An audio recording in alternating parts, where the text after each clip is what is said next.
Hi, I'm Corey here at Justworks.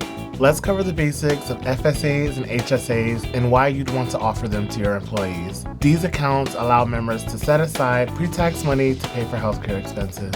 I use my FSA funds to pay for eyeglasses and contact lenses with tax-free savings. If you can predict what you'll be spending every year on healthcare, this can be a wonderful way to save some money on healthcare expenses. Offering HSAs and FSAs creates value for small businesses like yours. You'll show your employees that you care about their well-being. With HSAs and FSAs, you can help your workforce save for the future and take control over their expenses now, which boosts morale and attracts top talent.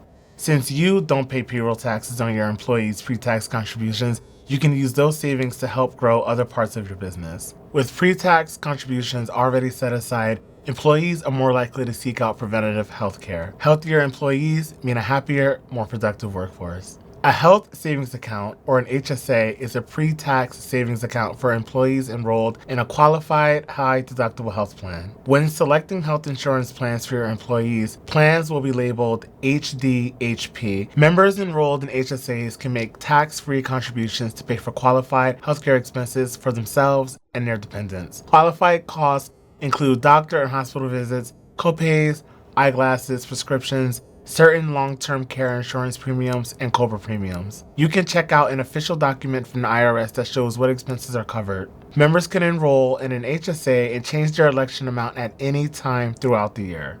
HSAs are triple tax advantaged. When enrolled in an HSA, you contribute to your account with pre-tax paycheck deductions, which lowers your overall taxable income. HSA funds spent on qualified medical expenses are not taxed either. On top of that, HSA funds earn tax-free interest on funds, which may be beneficial in the long run since people tend to need more medical services as they grow older. An HSA account goes with you even if you work under a different employer. HSA funds can roll over from year to year and can be invested for long-term growth. Both employees and employers can contribute to HSAs. Similar to retirement plans, there are contribution limits. Members can contribute to their prior calendar year's HSA through the tax filing deadline of April 15th. If members contribute after December 31st, those contributions must be made after tax. Remember, HSAs will only be available to employees enrolled in an HDHP. You can make contributions to your employees' HSAs. Check out our other video about setting up HSAs to learn more about contributions. A flexible spending account, or an FSA, is an employee benefit that allows employees to use pre-tax dollars to pay for out-of-pocket healthcare expenses. We currently offer two types of FSAs: healthcare FSAs and dependent care FSAs. With an FSA, an employee enrolls during the open enrollment period and elects how much they'd like to set aside pre-tax for healthcare expenses for the year, saving them money on surprise bills such as hospital visits and everyday necessities like contact lenses and sunscreen. The total amount the employee elected then gets broken up and deducted evenly from each paycheck for the remainder of the year. Employees can then use these funds for different IRS-approved healthcare expenses. Employees do not have to be enrolled in a health plan to take advantage of an FSA. There is a limit to how much you can contribute. What's great is that you don't have to wait for payroll contributions to accumulate, unlike an HSA that is added by every payroll. Your full FSA amount is available immediately when the account is set up. And here's some more info about the dependent care FSA. This is similar to the FSA, but you'll be saving pre-tax dollars for dependent care expenses.